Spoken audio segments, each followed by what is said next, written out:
All right, thank you everybody for joining us. Today we're going to be talking about the best of branded content. We're doing some lightning rounds. We are pleased to have our sponsor, Social News Desk, bring some fabulous speakers today. So we're talking with Graham Media Group, and we're talking with Lauren Batchelor from Graham Media. She is a National Digital Sales Manager for Graham, and we're talking with Stephanie Slagle, who is the Senior Director of Brand Agency and Sales Strategy. Thank you both so much for joining us. We're excited to work with you guys. We've been working with Graham Media actually since early last year as part of the Branded Content Project, which is a joint venture between the Local Media Association, Local Media Consortium, and the Facebook Journalism Project. We've been loving our time working with all of you, and you guys are definitely the front runners and the leaders in the space of branded content. So would love to hear a little bit what you guys are doing and some of the success you guys are already starting to see. Hi, everybody. I'm Lauren Batchelor. I tried to convince my husband to allow me to check into a hotel to attend this virtual conference, but I couldn't quite convince him to do it. So here we are in our bedrooms. Hello, everybody. The last time that we all were together with some of you, we provided you an update on our branded content project, gave you some revenue statistics, and I'm proud to report that as of today, we've already surpassed our total revenue from 2019. So we're doing really great on the revenue side, and things are definitely chugging along. Our sellers have embraced the structure that we created around our branded content. Today, we'll kind of go over, along with Stephanie Slagle, the 3 steps of branded content success. That is quality control, ad distribution, and also kind of finding the balance between what the advertiser wants and what's great for our audience as well. So I'll kind of go right into quality control. So with quality control, we found that although our sellers were spending a lot of time on our branded content efforts, whether it be branded articles or lifestyle programming, sometimes they were missing the mark a little bit on what exactly branded content is and crossing the lines versus what the advertiser wants and what's best for our audience. So what we did is, we kind of took a look at 3 different types of branded articles and wanted to zero in specifically on branded articles and how our teams were composing them. And we wanted to teach them and educate them on the different kinds. So we put it into 3 different buckets: sponsored branded content, which is content that our content hub creates, whether it's 5 tips, whether it's the 5 best things to know, things you should know. And then we simply can have an advertiser sponsor that specific article. We also have a dedicated content hub that is for custom branded content that works directly with our advertisers to come up with a story about their business or product that is both engaging to the user and beneficial to them. We went back and forth a lot on advertiser content and whether or not we were going to really offer it as a company, right? And by advertiser content, we defined it as the advertiser actually sends over their product or message in a content form. And we decided that we were going to draw the line there, and that we decided that we were not going to offer advertiser content on our sites just because it's just not the right space for it.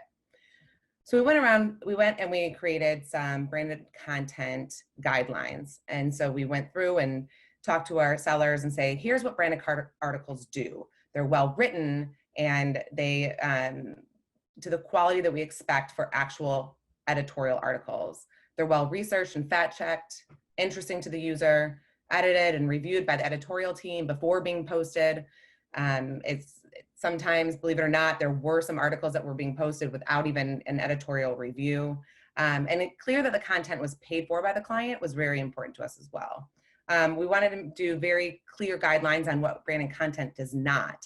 And we did not want to explicitly offer a product in the article. We did not want a branded article to make unfounded claims or attack competition. So we really wanted to, draw the line and have really clear guidelines on what is acceptable and what is not acceptable for branded content. And so a part of what we did for that is not just say, okay, here's what you can do and here's what you cannot do, but give them some tools to be able to guide them and set expectations up front with the advertiser. And so we came up with some branded story headlines on various different categories and different examples by seasons. And so you can see that here's some sample headlines on the top: heating and cooling, healthcare, travel. And then there's different story headlines based on the season. So climate zone, why do they matter? That would be an example of sponsored content. But then if you have under travel, choose your own Mackinac Island adventure, the bicycle edition, that would be an example of a custom branded sponsor content that was paid for by Mackinac Island. And that is a piece of content that our content team would work directly with the advertiser on. So often, and Stephanie will really kind of get into the nuts and bolts of the ad distribution later on, but we were seeing beautiful pieces of content being created by our content hub, and then not really seeing anything become of it. No eyeballs were making, no eyeballs. So we wanted to put together best practices for content distribution. And once you actually get that piece of creative and the article composed, what next? And so we wanted to say, we told our sellers to be sure to include paid promotion beyond just the package. So handshake posts on your social media platforms. We have a native ad position on our site. Make sure you're scheduling and targeting to the user that the advertiser is trying to reach more specifically. We also have a native network, Omni Native, that we can take that piece of branded content and highly target the advertiser's users and customers with that piece of content.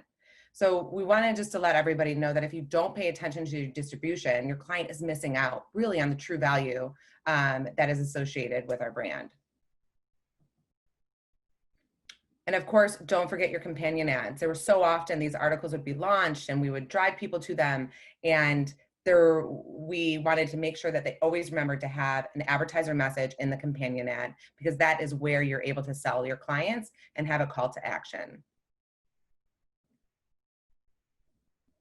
And I don't know if Stephanie has anything to add from what I just covered, and I'll kind of toss it over to Stephanie. She has been a leading force behind all of this, and we appreciate everything that she's going to come and talk to you about, kind of the balance between finding what's right for our advertisers and what's right for our audience.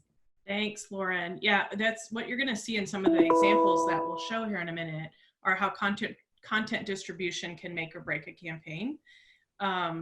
And so the next slide is where what we call the embrace the friction, which is there really truly is friction here. And that's the sweet spot, is finding the balance, right? So what is the best thing for our website user? The best, most compelling story, balanced with, does this help the customer's business? So that friction, where that friction lies, it's natural.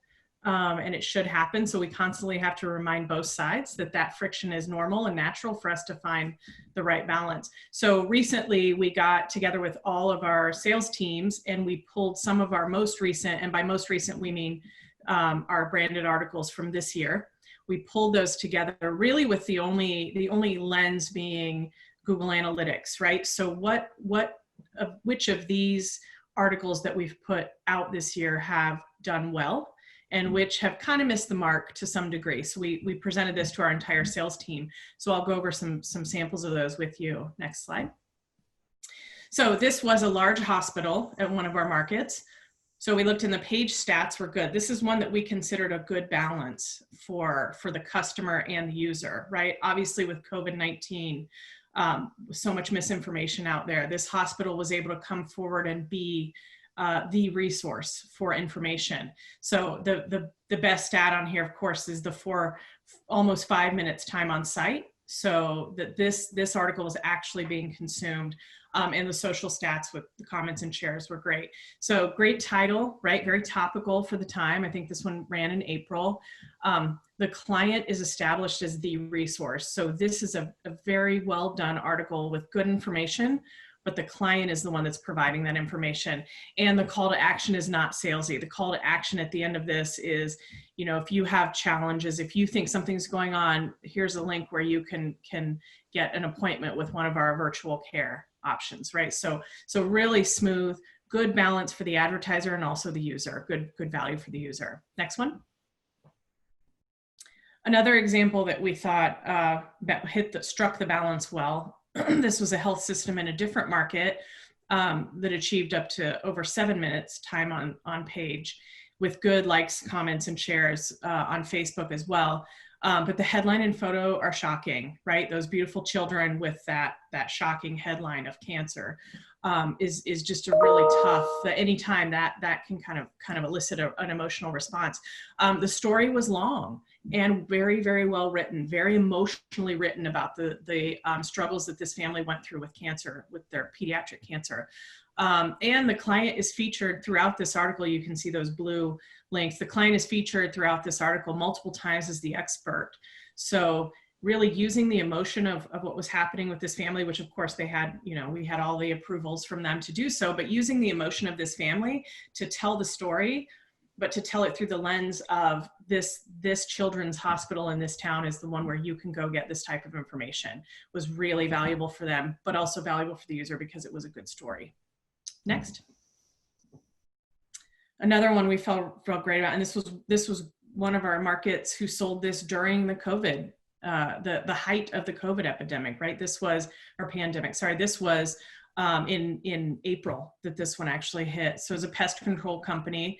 Again, 6 minutes time on page, so good engagement from the users, but it was an extermination company that had done something for the community during tough times.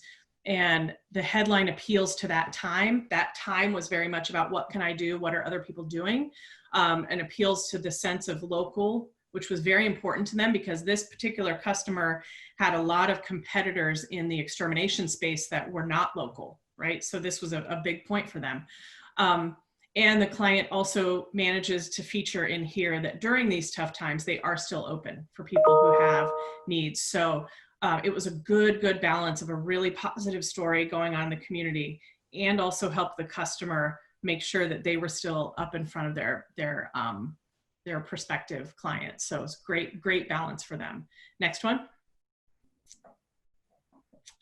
This one was another one that we felt hit the balance. So this was one of our Texas markets, has a franchise called Texas Eats, and they had around Super Bowl time, they had a nacho recipe that did very, very well. So again, 6 minutes time on page, which is really a metric that we boast because it's a metric that illustrates engagement. So perfect for Super Bowl timing.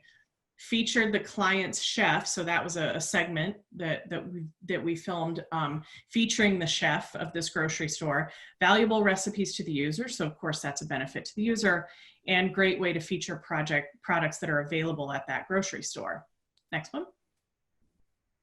And they don't all hit the mark, right? So we tried to anonymize these for our teams as much as we could because we really weren't trying to call anybody out. We're just trying to learn from our own best practices, and then some that don't quite hit the mark. So this was a commercial service company, and the station put this video up of him talking about how they want to help keep businesses clean. We felt it didn't hit the mark because there wasn't a tremendous value to the website user. This felt a little bit more like a commercial for that company. It really was kind of a sales pitch that they're still open during these tough times, and it didn't provide a tremendous amount of value to the client beyond what an ad would have. There wasn't a lot of editorial value in that one, so that one didn't quite hit the mark. And it also, you can tell by the number of views. This one was actually a really surprising one. This next one was a surprising one that really made us realize content distribution is key, because very similar to the one before, you have the 3 beautiful children, right? And you've got a good, the listicles typically do well, the 5 tips, heart healthy kids. That article should have done well. It was actually really, really well written about how to raise heart healthy kids and keep them focused on heart health. Great headline too, but there was no social post associated with this one. And so that, I think, is what really kind of buried this one. So this is what Lauren said earlier. You have this great article, but it's buried without any amount of distribution behind it. And it's just, that's a lot of effort wasted for that client. So that one didn't hit the mark on the balance. Next. And this is a wildlife, and again, a really, really well-written article. Like I would have seen this article on one of our sites. I wouldn't have been surprised to see this on one of our sites coming from our newsrooms, great content. This is apparently a really big issue up in Michigan. And they all seem to know about it. Birds are big darn deal up there. And so the article is really good. A more compelling title might have helped this a bit. We felt like the title was a little bit confusing about what was actually happening. Actually, when you read the article, it was really, really useful. But again, there was no social post associated with this one. And so we feel that all of this work and this great article is kind of lost in the mix of our entire website. So that one missed the mark a little bit too. But basically our whole goal with bringing those together to our teams were to help them see that we are on the right path to doing what we need to do to help our customers and to also serve our users. We're on the right path to that. But sometimes we miss the mark and we have to learn from our mistakes. We have to learn from the things that we dropped. And I think that's the biggest thing, that those three elements that we touched on, content distribution, quality control, and then embracing the friction, were the things that we've learned in the past year of working on this. And of course, we're continually trying to refine those and get better, serve our audiences better.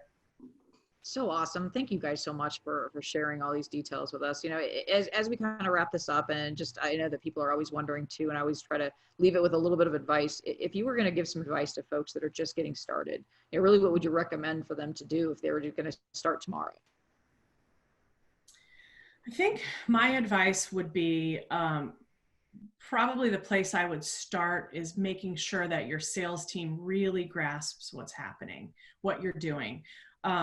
It's very challenging if you have a sales team that kind of goes, yeah, okay, so it's like advertorial, right? Okay, we got it, but it's not. And helping the sales team first understand that balance and understand that there will be some friction and there should be friction.